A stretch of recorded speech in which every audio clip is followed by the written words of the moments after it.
개국본 TV 시청자 여러분, 시서타파 애청자 여러분 안녕하십니까? 정치평론하는 곽동수입니다. 오늘은 이분부터 소개해드립니다. 우분투 연구소의 김현정 소장님 어서 오십시오. 예, 반갑습니다. 대변인, 노동대변인 되셨죠? 예. 축하드립니다. 아유, 고맙습니다. 노동 문제에 대해서 잘 풀어주실 거라고 믿고 예. 저희 민생정경유착 오늘 마지막 방송하시고 이제 내일부터 열심히 그쪽에 또 보좌해 주시기 바랍니다. 예. 우분투란 말이 이번 주 화제였어요, 단연. 예. 지난주 한 주 동안 내내 화제였었어요. 그렇죠. 예. 미리 선점하셔서 좋으셨겠습니다. 제가 그 우분투 얘기를 방송에서도 그동안 사실 되게 많이 했었는데 그렇죠. 예. 그 우리 이낙연 대표께서 국회 연설에서 우분투 얘기를 그것도 되게 길게 이렇게 하셔서 정말 깜짝 놀랐기도 했고 또 한편으로는 대단히 이제 보람을 많이 느꼈어요. 후원회장 그때 그 총선 때 후원회장 예. 맡으시면서 그때 우분투 얘기를 귀담아 열심히 들으셨던 거 아닌가 이런 생각도 들고요. 예, 제 후원회장 해주셨고 또 평택에 직접 오셔서 응원도 해주셨고 또 1.5% 차이로 떨어지긴 했지만 네. 그때 이제 그 이낙연 TV 유튜브가 있어요. 거기에 제가 그 지금은 이제 두 분 당선됐죠. 그 이소영 의원하고 이홍우 의원하고 네. 저랑 같이 이낙연 대표랑 넷이서 이낙연 TV 방송을 했었죠. 그때도 우분투 얘기를 한참 했던 그런 기억이 납니다. 근데 이제 사회 연대잖아요. 지금 특히나 이제 코로나19 이후에 사회 경제적으로 대단히 이제 격변의 이제 시기가 다가왔는데 대단히 많은 이제 예측하지 못할 문제들이 생길 것인데 그런 문제들을 해결하기 위해서는 결국은 그 다 같이 이렇게 마음을 모아서 연대의 정신을 발휘해야 된다라는 거잖아요. 사실 말은 아프리카 말인데 네. 따지고 보면 우리라는 말을 전 세계에 있는 사람들이 이렇게 자주 쓰는 건 대한민국밖에 없을 거예요.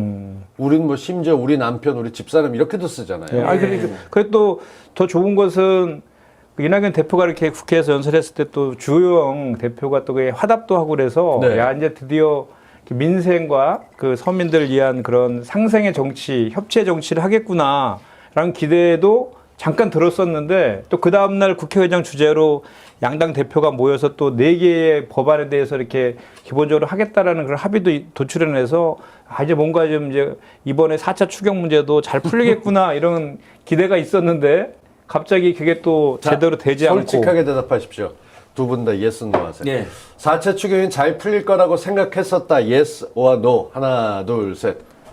예스. 저는 노. 이번에 그 4차 추경과 관련해서는 사실 기존에 그 했던 재난 그 지원금과는 성격이 좀 틀리죠. 맞아요. 이번에 처음에 이게 보편적 지급이냐 선별적 지급이냐라는 이중적인 잣대로 사실 접근할 게 아니었고 정확히 얘기하면 보편적이냐 선별적이냐는 소득 기준을 가지고 하는 거잖아요. 근데 이번에 했던 것은 그 8월 중순부터 일어났던 그 예상치 못한 그 확산, 그 광화문 집회라든지 사랑제일교회 때문에 갑자기 확 이제 확진자들이 늘면서 비상 상황이 되었잖아요. 그러면서 실제로 12개 업종은 아예 영업을 정지할 수밖에 없는 그런 상황들이 있어서 그런 아주 직격탄을 맞은 그 분들을 위한 맞춤형 지급이었거든요. 그래서 그때도 한참 그런 얘기가 있었던 것 같은데 저는 그래서 그때도 이게 복지의 문제냐 이제 선별적으로 주장하는 분들은 복지의 관점을 접근하는 거고 보편적 지급을 주장하는 분들이 경제의 관점으로 접근한 측면이 있잖아요. 근데 이번에는 그런 복지냐 경제냐의 문제보다는 맞춤형으로 직격탄 맞은 분들을 지원하는 것 쪽에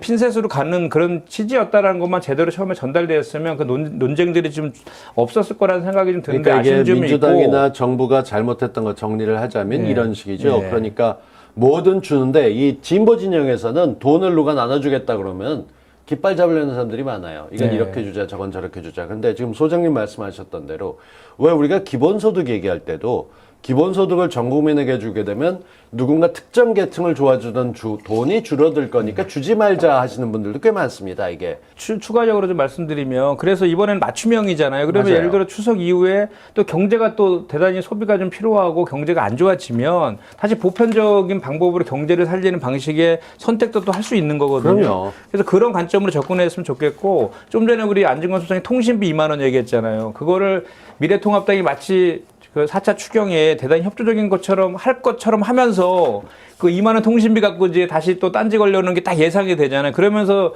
얘기했던 게 전 국민 그 독감 백신을 무료로 하자라는 거를 대안이라고 얘기했잖아요. 근데 그거는 우리 지난번에 여기 민생정경직에서 한번 다뤘어요.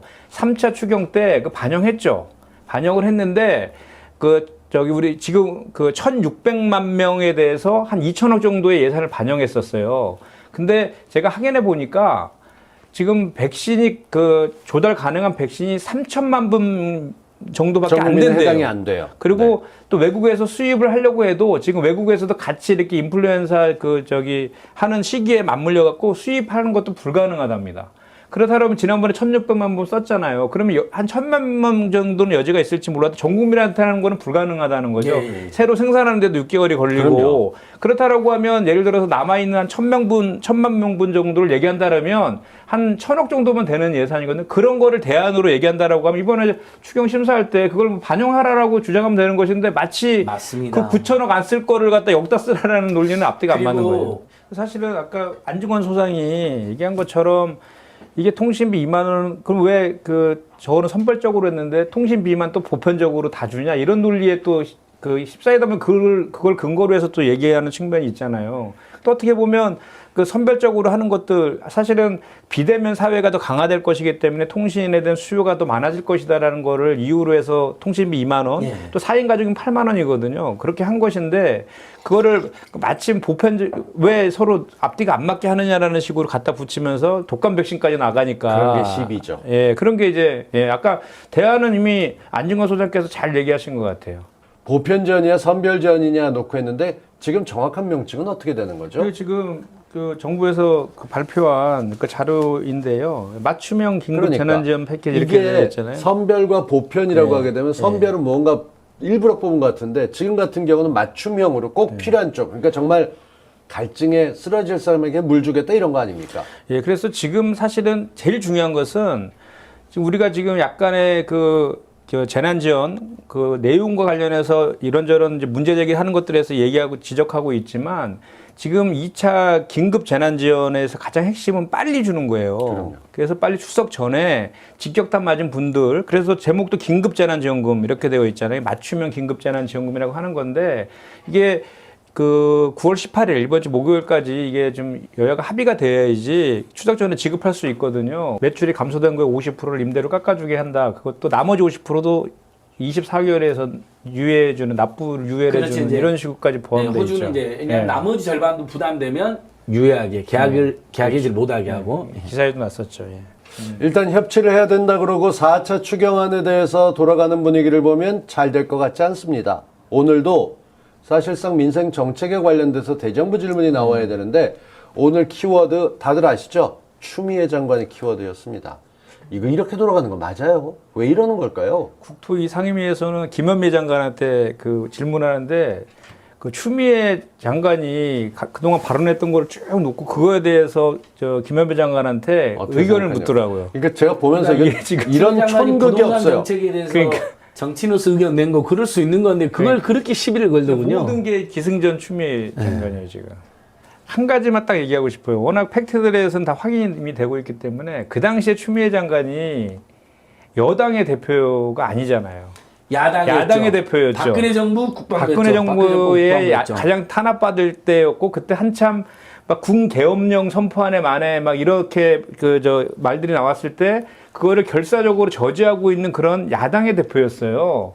그런 군 계엄령 얘기가 나올 당시에 야당 대표가 국방부를 상대로 군대를 상대로 무슨 청탁을 하며 그렇게 할 수가 있겠냐는 거죠. 얼마 전 며칠 전에 그 태안 화력발전소에서 그 김용균 비정규직 노동자가 2년 전에 죽어서 그때 한참 산업안전보건법을 2인 1조로 반드시 다녀야 되고 네. 뭐 CCTV 있어야 되고 온갖 거 있는데 여전히 계속 발생하고 계속 있죠. 또 똑같은 태안화력발전소에서 그 하청업체에서 고용한 특수고용 노동자가 또 스크루에 깔려서 죽는 그런 일이 또 발생했는데. 그러니까 이게 특수고용이란 말로 뭐 대단한 것처럼 돼 있지만 사실 직원인데 아닌 것처럼 일해야 되는 그렇죠. 하청 이런 식의 구조 자체가 문제고 그렇기 때문에 이들의 죽음이 자꾸 감춰지는 거예요. 예.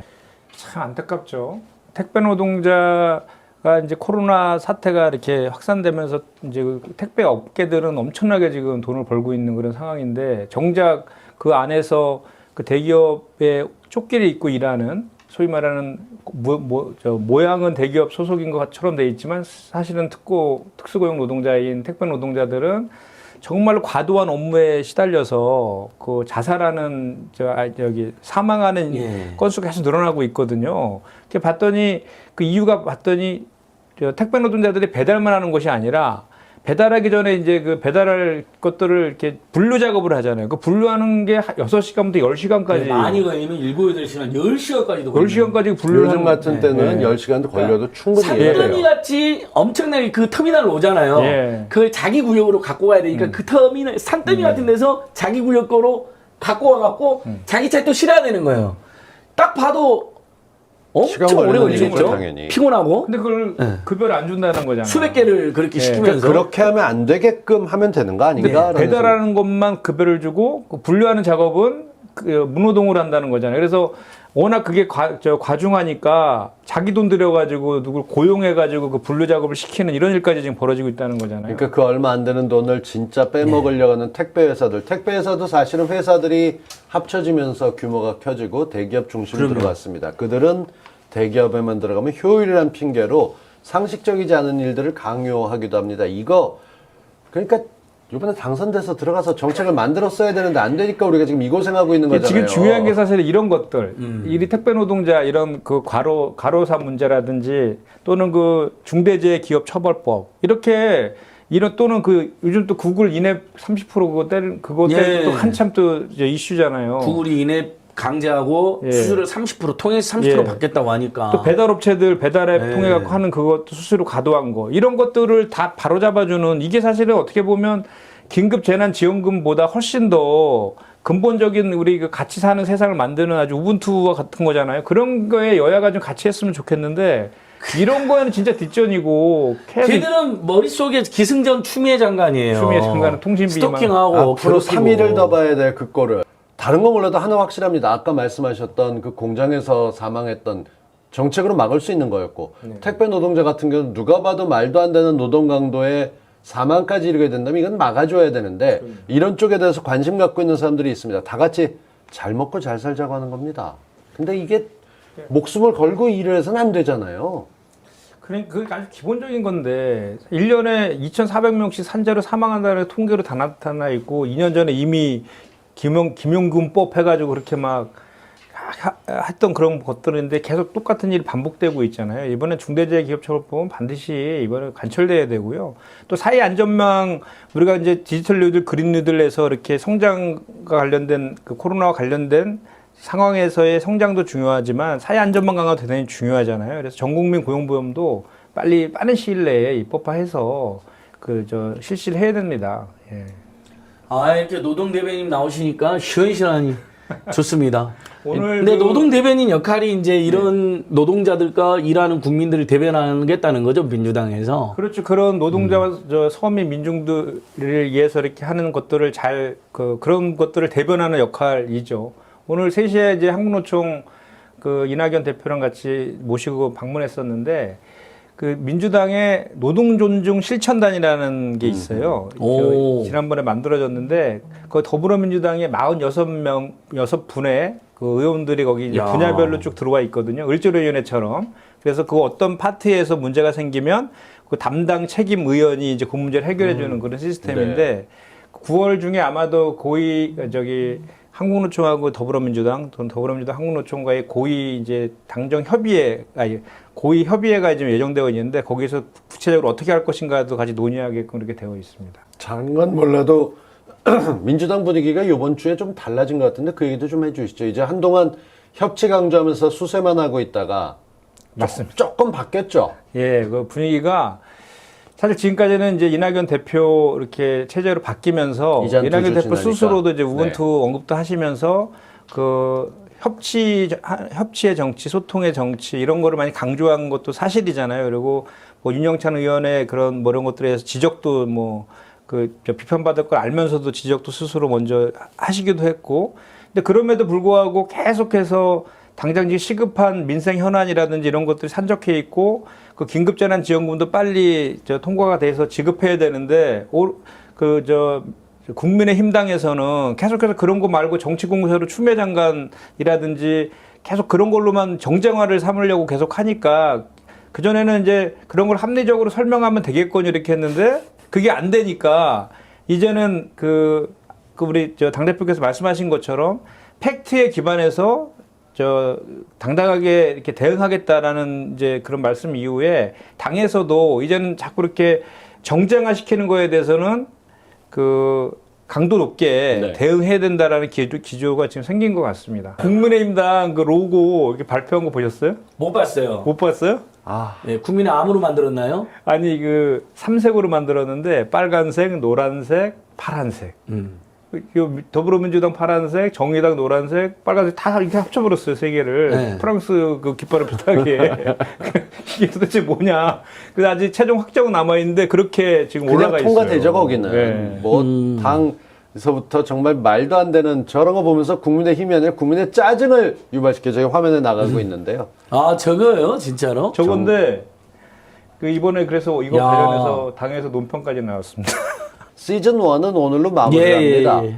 이 제일 아쉬운 게 안진걸 소장이야. 뭐 정치 프로에서 뵈면 되는데 김인중 소장님 자주 못 뵐 것 같은데 사실 지금 좀 바빠지실 것 같아서 방송도 힘드시잖아요. 그러니까 지금 지역위원장 맡고 계시죠. 노동 대변인 맡으셨죠. 이해찬 대표님하고 항상 뭐 노동 우분투인데 수행하시죠. 이낙연 대표. 책까지 죄송합니다. 이낙연 대표님 책까지 내셨죠. 한 그래도 시즌 1 마감인데 한 3분에서 5분 왜 우분투가 중요한지 마지막으로 한 번 더 이야기해 보시죠.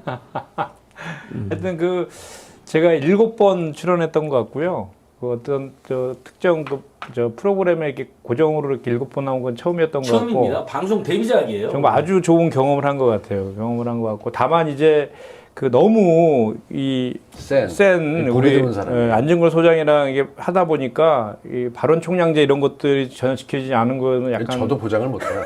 저희 진영에서 말을 못 끊는 유일한 사람이 안진걸이에요. 대신 맞는 말만 하고 있으니까. 대신에 또 한 100 준비할 거를 80만 준비해도 충분히 다 알아서 커버해주는 그런 아주 좋은 그 파트너였던 것 같습니다. 우리 곽샘 선생님도 그 방송에 대해서 저한테 많이 코치돼 주셔서 감사하다는 말씀드리고 저는 사실은 그 이제 우분투로 대변되는데 우분투 김현정 평택 우분투 이렇게 이제 제 정치적 저 총선 때 그 슬로건이기도 했거든요. 우분투가. 그래서 지금 지역에서 방역 봉사단도 지금 열심히 하고 있는데 거기 봉사단 이름도 우분투 봉사단이거든요. 그래서 제가 책을 쓴 것도 우분투 세상으로였고 그래서 또 어쨌든 저는 제가 제도권 정치에 들어온 이유가 그런 사회 연대와 관련된 활동들을 제도권 정치에서 펼치기 위해서 들어왔기 때문에 지금 최근에 이런 우분투와 관련된 내용들이 우리 당대표님 그리고 대통령님 그리고 야당 대표까지 언급한 그런 것들이 있어서 너무 개인적으로 보람지고 제가 이렇게 제도권 정치하면서 그 민생이나 노동자를 위한 그런 아주 그 좋은 활동들을 많이 함으로 인해서 이런 좋은 사례들이 그 사례들이 자꾸 저 사회 전역으로 이렇게 확장될 수 있도록 저도 최선을 다하도록 그렇게 하겠습니다. 계속 앞으로 자주 뵀으면 좋겠습니다. 두 분 고생하셨습니다. 고맙습니다. 고맙습니다. 고맙습니다. 감사합니다. 수고했습니다. 예, 수고했습니다.